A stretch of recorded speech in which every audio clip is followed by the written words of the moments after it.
Hi guys! Welcome to my Instagram IGTV, and for today's video, gusto ko i-share sa inyo ang aking DIY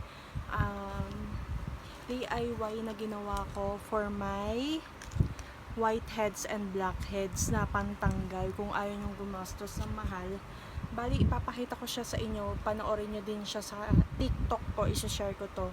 Gumawa ako ng Colgate with salt. I-mix nyo lang siya. Tapos bago kayo maglagay is kailangan nyo muna na maghilamos ng warm water. And for today, i-share ko na sa inyo kung paano. Ganito lang daw. Kailangan nyo din ng toothbrush. Hindi ginagamit. Ganyan lang.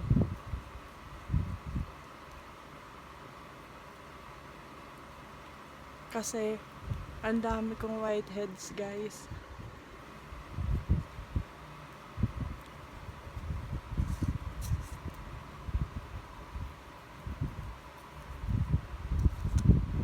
Yun lang, kukuskus-kuskusin niya lang siya. Ito yung DIY ko ng Colgate with salt, iodized salt.